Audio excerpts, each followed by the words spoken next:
Hi, I'm Ryan Wilson, and I'm doing this assignment on developmental milestones, multi-domain exploration.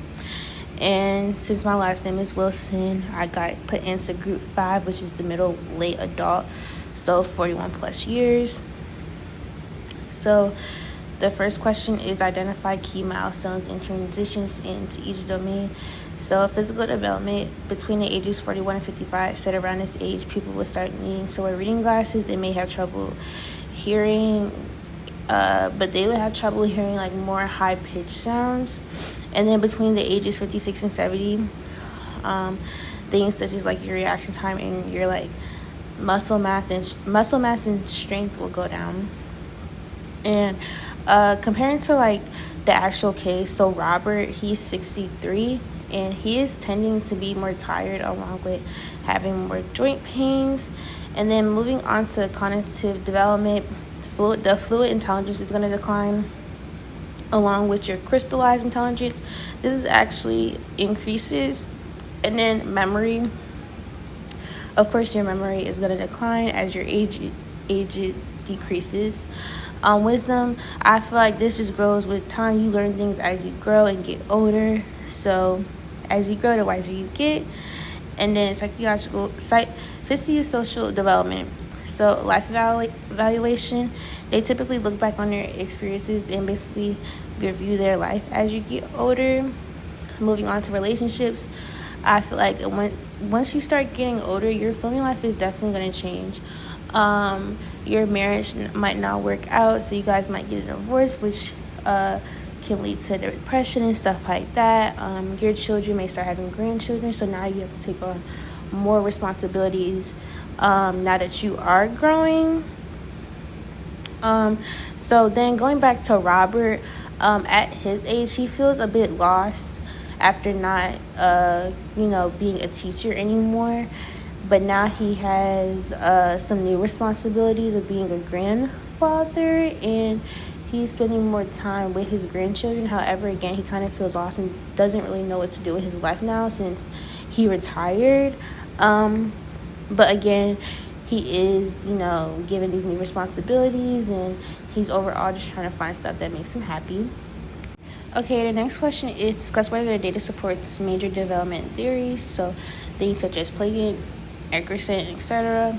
So I did my findings on Eckerson. So Eckerson's findings basically show that Robert is experiencing degeneracy and he still wants to help out, work, and volunteer. However, Robert is also experiencing stagnation where he's feeling unsure and not sure where life is overall taking him because, retiring is a big and sudden change in your life. Some findings that I basically found when I was looking at Robert's personal case is that in their later adulthood, people start experiencing physical changes within themselves that are noticeable now. So things such as like you can't really see, you can't really hear, things such as like your features, like I'm sure you're gonna start getting wrinkles in your face, more moles and stuff like that, and a decline in memory. And again, just overall finding what you want to do with the rest of your life. Erickson's theory undoubtedly fits Robert's case because his physical health is declining along with his mental health.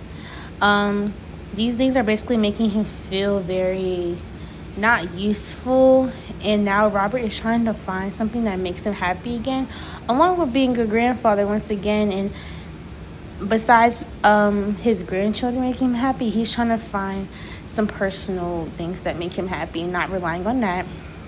Robert is already on a good track because he kind of knows what he wants to do already. He mentioned volunteer work, and that's something to kind of get him into the groove again since he was a teacher. And I think helping people since he was helping students is kind of his thing. The next question is the discussion. So what patterns did you observe in how development in one domain influences other domains? So I said when your physical health declines, it makes one feel like they can't really keep up with others. So like say you used to be a great soccer player in your early 30s, and now since you're 60, it's like declining and you can't move as fast, you can't get around a ball as fast.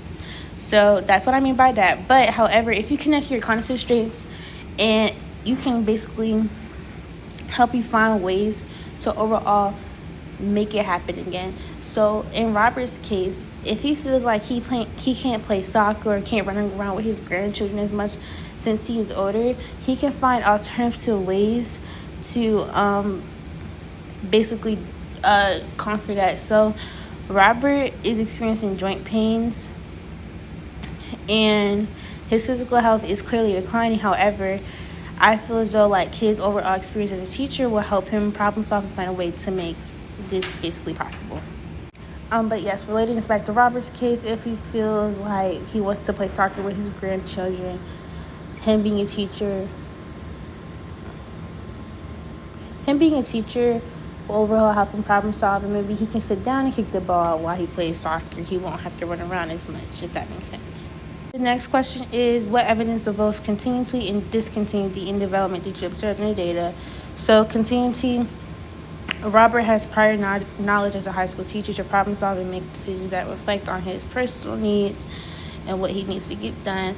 Discontinuity, after retiring, Robert will undoubtedly feel a little lost because it was a sudden change, and which would basically make anyone feel lost. Like me